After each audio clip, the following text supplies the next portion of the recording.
What's on? Welcome back to episode 4 of Tommy&Chi's Piecing in the Wind. Hello, I'm Tommy. That is Tommy, and I am Chi. Join us this week as we talk about... Finding nothing. We take a walk around the park with Madame Pompadour and Danny Chigirio, and Brain in a Jar. Jump on in. Let's go. Okay, ladies and gentlemen, it's time for Chi's news story of the week. What have we got first, Chi?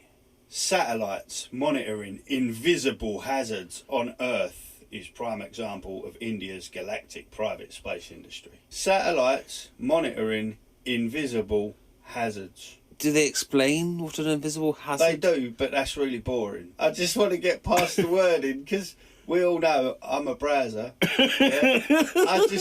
I get trigger points and keywords and I run with it. Spotting invisible hazards, right there. That's not news. That's Nostradamus shit.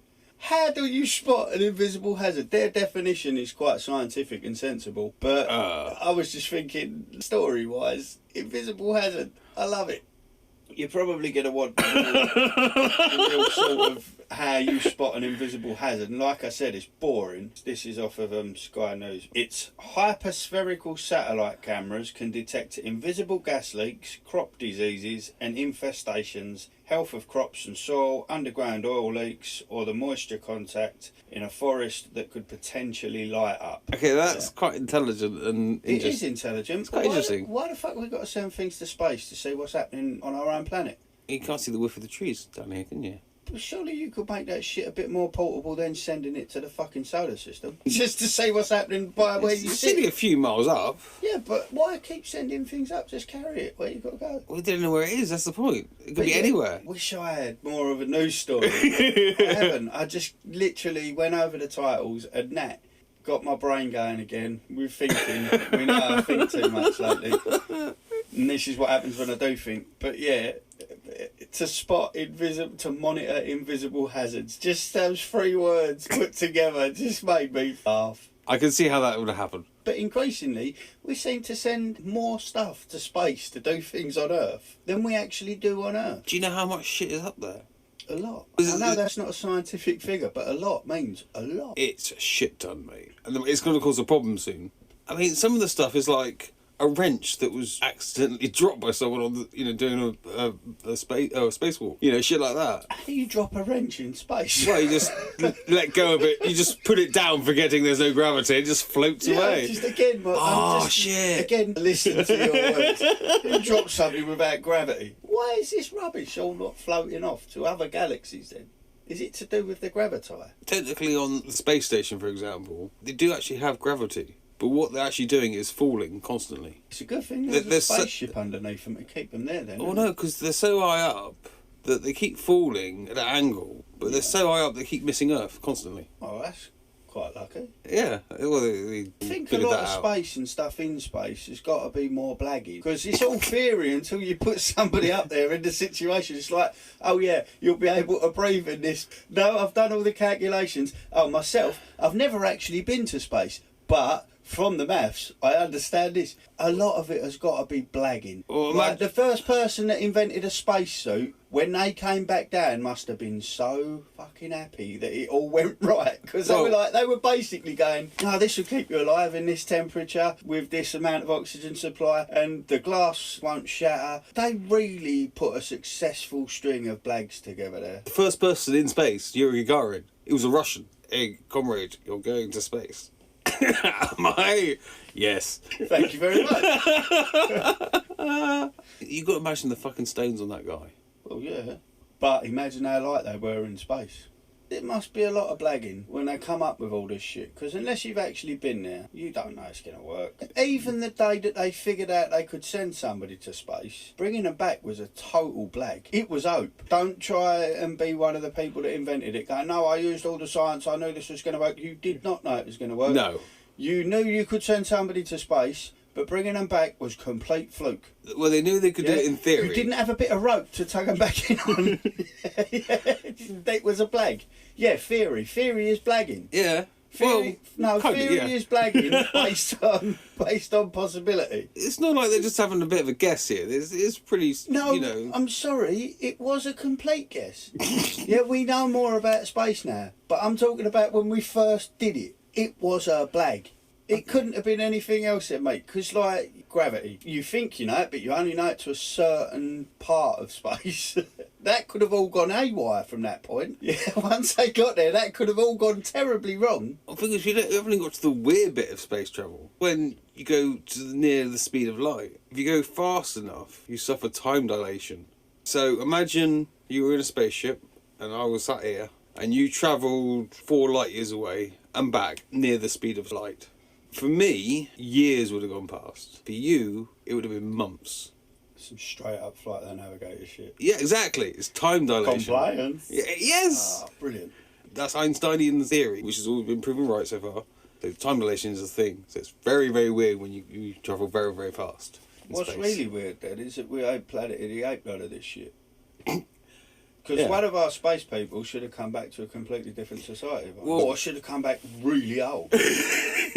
I've never seen that in the paper. Oh, Lieutenant Colonel American Jackass is back and he's got 19 months worth of facial growth on his hair and he's only been up there a week. I've never seen that. Well, that's because... So again, is Einstein blagging it a little bit Well, there? no, that's because as far as space is concerned, we haven't got off the porch yet. We're not going to get off the porch because we have Ubers. We can't even get off the porch to go and get our own McDonald's anymore. Imagine if there was a space Uber. Space Prius. Is the threat's real? Imagine if aliens suddenly turned up and they just turned out to be taxi drivers. That would be really disappointing. I can see why there's not been a film about an alien just as a taxi driver. Yeah, That'd he be just really turns up and the odd. president sort of turns to him. He's like, oh, where do you want to go, mate? Don't go south of the river, mate. I got the right planet, and I... Yeah, I don't know where we went to there, but that sort of came from my news story of the week. Yeah, we can spot invisible hazards now. We can do more than spot invisible hazards. We can monitor invisible hazards because they're that invisible. We can now see them. This week I found out a fascinating little thing about myself that I never thought could ever be possible. It was odd. The other day, this geezer said that he could see me with a chihuahua. And that initially outraged me. Right. Because I thought, what are you trying to say about me? Can you pull off a Mickey Rourke? Listen to your wording. Could I pull off a Mickey Rourke? With these hands, baby, I reckon I could, but I'm not going to. And I think you'd say thank you for not doing it as well. But yeah, like, just the concept of me owning a little dog, let alone the smallest of all of them, I thought, what are you trying to say about me? Was it the Hispanic link or something? Like, I thought was getting a little bit, like, racist or something. But the next thing was, what would I call it? And without hesitation, I just went Danny Tregerio. Without no thinking about it, I answered it. And I was like, wow, I guess I would be all right with owning a chihuahua. Tattoo chihuahua. Very immoral. In my mind, little Danny Tregerio that goes everywhere with me. Little purse. Not a purse. A matchel, mate. A man's satchel. He's got a handlebar moustache. He's got long black hair pulled back into a ponytail, and his dog tag is the design of the woman tattoo on his chest. That's just it. So to me, Danny Tregerio, the little chihuahua, is a real thing, and I think it just seems so fucking cool. It even sounds right. Meet my dog, Danny Tregerio. I fucking love it. I really want it. Yeah, but the questioning didn't stop there. It went on to other animals, and he said, I've always wanted a ferret. It weren't very strange, I can see it with a ferret. Yeah. Then the same question came about. Would you have a ferret? What would it be called? Without any hesitation, I see my ferret. It's white, like an albino ferret. Big eyes and big bushy white tail. She's gorgeous, mate. She's gorgeous. And what is this ferret's name? Madame Pompadour. I don't take her in a bag. She walks on a little lead. It's a little red lead and she's got a little red collar. She's lovely. I just got an image of you just having a hobby of just this ferret up in like Victorian costume and taking pictures. Don't cheapen Madame Pompadour with your fantasies, yeah? I need you to run your shit in and take this serious. Yeah, I should be able to take this seriously. Within the next 5 years, I'm going to own a fucking ferret. And a chihuahua. See, I've just got this image of you going back home to Essex, walking down the high street, and you've got a little chihuahua and a white ferret in period costume walking beside you on a lead. Madame Pompadour will not respond to anything other than her own name said in a jaunty tone. Straight away, you can't pet shit for me because you don't know how to control them. You don't respect Danny Tregerio, and you're not going to get the attention of Madame Pompadour. Well, if it's a chihuahua, it's not going to let anyone go near you because that's what they do. They just... Danny Tregerio would. Oh, is he going to be like the dog in Do Where's My Car? That was just a standard normal chihuahua. That's not Danny Tregerio. Danny Tregerio's a breeding mate. He knows his shit. He is a good dog. And I couldn't trust you with him. And you're my closest friend. Yeah, so I'm going to ask you now. Okay, yeah. What's your little chihuahua called? Cheech Martin. See that? I get that. Cheech. Just calling him Cheech. What? Cheech would be a good name, Danny actually. Tregerio and Cheech Marin out in the park, they'd be great friends. Yeah. I'm quite impressed with that. Little Yeah. Cheech Chihuahua. Now I can see you with a chihuahua. You might be able to. He wears a little red beanie hat. Little dungarees. Yeah, he's brilliant. I love Cheech. He gets on so well with Danny Tregerio. It's unbelievable. They're like thick as thieves in my little mind movies at the moment. Same question. You own a ferret. Chong. That's lazy. Chong's not a very ferret name, is it? I just like the idea of having this Cheech that's You've got Chong. to put some thought. I know you like the thought of it. But come on, put some effort into it. It's a big decision. It'd have to be Christopher Lambert.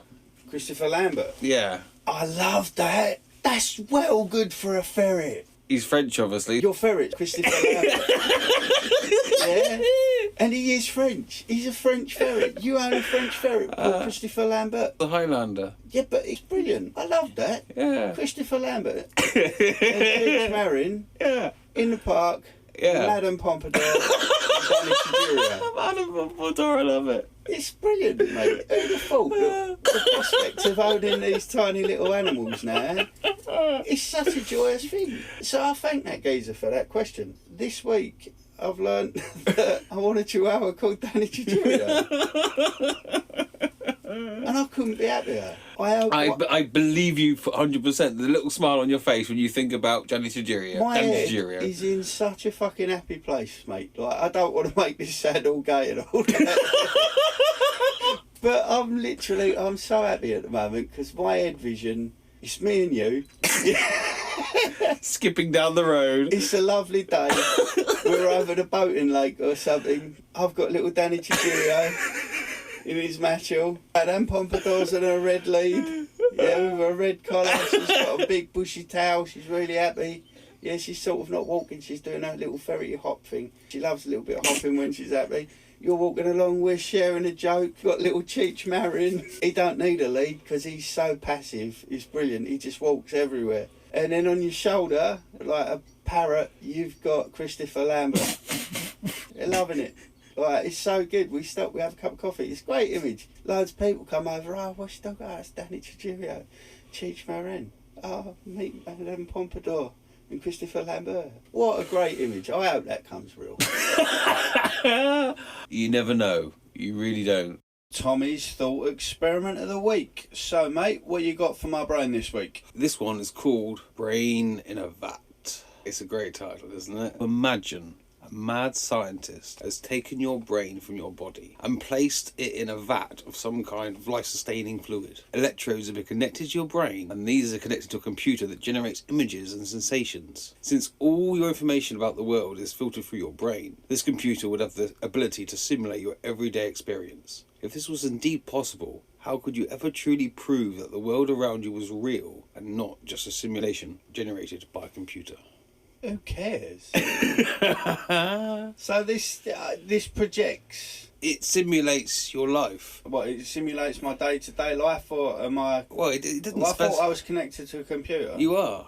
Am I in a lab and living the projections of my life that I'm seeing internally? Or is this some sort of computer I'm dragging around with me every day connected to me? Oh no, you're just a brain in a vat, mate.